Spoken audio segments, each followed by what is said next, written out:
Bismillahirrahmanirrahim. Assalamualaikum warahmatullahi wabarakatuh. Waalaikumsalam warahmatullahi wabarakatuh. Sebelumnya teman-teman makasih udah hadir di sini. Di sini aku mau ngajak diskusi tentang salah satu jurnal yang udah aku baca, yaitu tentang fikih Toharoh. Pasti sebelumnya teman-teman kan udah nggak asing lagi ya tentang fikih Toharoh atau tentang bersuci gitu.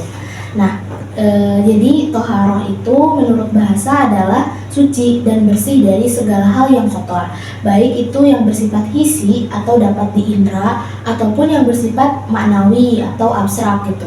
Nah, adapun pengertian Toharoh menurut mazhab Syafi'i, yang mana mereka itu berpendapat bahwa Toharoh dalam syara digunakan dalam dua arti. Yang pertama itu Toharoh yang berarti melakukan sesuatu yang membolehkan seseorang melaksanakan sholat. Nah, seperti wudhu, tayamum, dan mandi yang sifatnya sunat gitu. Terus yang kedua itu arti dari Toharoh adalah menghilangkan hadas atau najis atau melakukan sesuatu yang semakna dan sebentuk dengannya. Nah, kayak yang tadi awal kayak mandi, terus tayamum ataupun mandi sunat. Nah, ternyata Toharoh itu ada dua macam bentuknya. Yang pertama ada Toharoh dari hadas. Nah, hadas itu juga terbagi lagi menjadi dua, ada hadas kecil sama hadas besar. Adapun Toharoh dari najis, nah itu tuh terbagi menjadi tiga. Kayak yang kita udah tahu kalau najis itu ada najis muhafafah atau najis ringan, terus ada najis mutawasito, najis sedang, dan najis mughalladoh atau najis besar. Contohnya kalau semisal kita kena anjing, itu kan bisa disebut dengan najis mughalladoh atau najis besar gitu. Nah, adapun syarat sah Toharoh, yang pertama itu harus Islam, pasti ya itu mah. Terus berakal, kan kalau misalnya orang gila susah buat Toharohnya, bahkan dia nggak tahu, nggak ingat mandi juga gitu. Terus yang ketiga balik, terus masuk waktu, tidak lupa, tidak terpaksa, berhenti dari haid dan nifas, ada air atau debu. Nah, ada air atau debu maksud di sini tuh dalam konteks berwudu ya guys. Jadi kalau misalnya kita kekurangan air atau air di lingkungan kita itu sedikit, kita bisa melakukan tayamum dengan debu. Terus yang terakhir itu mampu.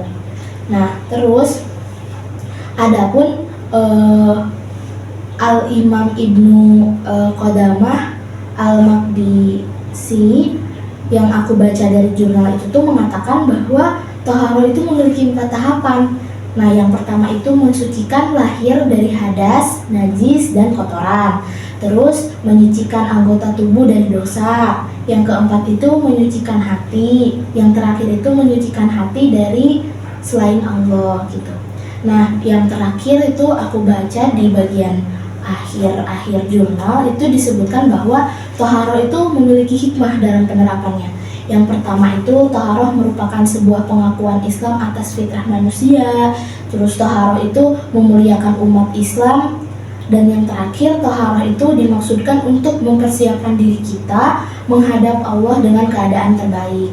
Nah, jadi ketika kita ingin menghadap Allah, kita itu harus suci dulu nih, kita harus bersuci dulu gitu. Nah, kita bisa menerapkan Toharoh ini. Nah, kenapa sih kita penting mempelajari fikih Toharoh? Karena dalam penerapannya itu sangat penting gitu. Kalau kita nggak tahu ilmu tentang fikih Toharoh, kita nggak tahu nih kalau misalnya kita mau melakukan sholat ataupun kita mau melakukan ibadah-ibadah yang sebelumnya harus bersuci dulu, itu kan bisa jadi dosa buat kita gitu.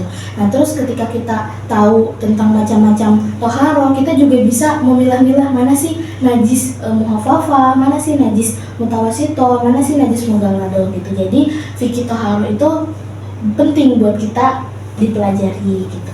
Nah, selain fikih Toharoh, aku juga nyari-nyari nih jurnal tentang fikih sholat. Pasti ini udah nggak asing lagi ya buat kita, karena kita melakukan ibadah sholat itu setiap hari dalam 5 waktu gitu. Nah, sebelumnya kan aku mau sharing-sharing dikit nih pengertian dari sholat fardu dulu. Jadi sholat fardu itu merupakan sholat yang diwajibkan bagi tiap-tiap orang dewasa dan berakal, yakni 5 kali sehari semalam. Nah, jangankan orang dewasa, bahkan anak-anak kecil juga sekarang udah diajarin gimana tata cara sholat, terus bacaan-bacaan di setiap gerakannya, karena sholat itu seperti yang kita tahu tiang agama gitu ya. Jadi sejak dini pun anak-anak itu harus diajari bagaimana caranya sholat agar nanti dia sudah dewasa, dia bisa melaksanakan sholat itu secara tertib dan khusyuk gitu. Terus adapun syarat wajib dari sholat, yang pertama tentulah ya, kita itu harus beragama Islam, akil balik dan berakal. Nah, adapun rukun sholat nih, yang pertama kita kan tahu ya niat. Niat itu kita lakukan di awal. Terus berdiri bagi yang mampu. Bahkan orang yang sakit pun bisa sholat secara berbaring, secara duduk. Bahkan orang-orang yang memiliki kekurangan seperti halnya dia, misalnya gak punya kaki, dia pun bisa sholat sambil duduk gitu. Jadi dalam keadaan apapun tuh tidak alasan kita tidak bisa melaksanakan sholat gitu.